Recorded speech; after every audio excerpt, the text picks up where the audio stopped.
ఇవాళ మార్నింగ్ లేవగానే ఒక షాకింగ్ న్యూస్. చేవెళ్ళలో బస్సు యాక్సిడెంట్ జరిగింది. 19 మంది వరకు చనిపోయినారు. మొన్న జరిగిన కర్నూలు బస్సు ప్రమాదం మర్చిపోకముందే ఇది సెకండ్ది. అండ్ ఇలాంటివి రెగ్యులర్గా ఫ్రీక్వెంట్గా జరుగుతున్నాయి.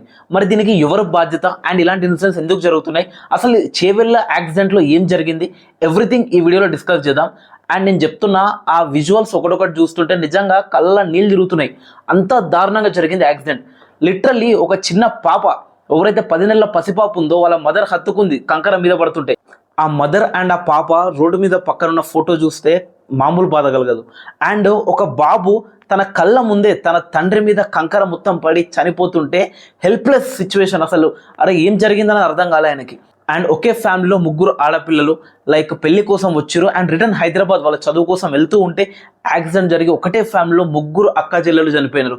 అవన్నీ వాళ్ళ మదర్ ఏడుస్తున్న ఆ బాధ చూస్తుంటే నిజంగా కళ్ళలో నీళ్ళు వస్తున్నాయి.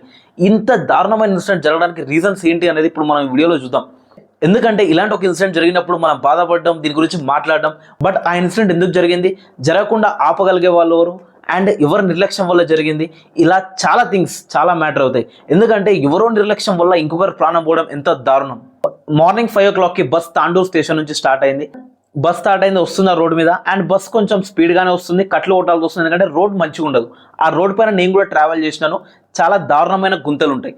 అండ్ ఇదే టైంలో అక్కడ నుంచి వస్తున్న ఒక టిప్పర్ ఎందులో కంకర క్యారీ చేస్తూ వస్తుంది. అండ్ అది వచ్చేసి సీదా బస్సును ఢీకొట్టింది, ఒక గుంతను తప్పియబోయి అని చెప్తున్నారు. అండ్ దీని వల్ల ఎంత దారుణంగా అయిందంటే, ఆ టిప్పర్ ఎంత స్పీడ్ ఉంది అనేది మనం ఇమాజిన్ చేసుకోవచ్చు. ఆ బస్సు యొక్క షేప్ చూస్తే ఆ బస్సు మొత్తం ఇట్లా ఒక సైడ్ మొత్తం వెళ్ళిపోయింది లోపలికి. అండ్ మొత్తం కంకర మొత్తం వెళ్ళి ఆ సీట్లో కూర్చున్న ప్రయాణికుల మీద పడడంతో ఊపిరాడక ఇంకా డెత్స్ కూడా ఎక్కువ జరిగినాయి. అండ్ ఇప్పటి వరకే 19 మంది చనిపోయినారు అందరిపై. అందులో 14 మంది మహిళలు, 5 పురుషులు చనిపోయినారు.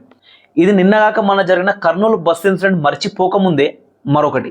అండ్ ఇంత దారుణమైన యాక్సిడెంట్స్ అసలు ఎందుకు జరుగుతున్నాయి? ఫస్ట్ థింగ్ ఏంటంటే ఆ రోడ్ అనేది ప్రాపర్గా లేదు. ఎప్పుడో కట్టిన రోడ్ అంట అది. అండ్ ఆ రోడ్ వైడనింగ్ కోసం అప్రూవల్స్ 2017లో వచ్చినాయి, బట్ అప్పటి నుంచి ఇప్పటిదాకా పెండింగ్లో ఉన్నాయి.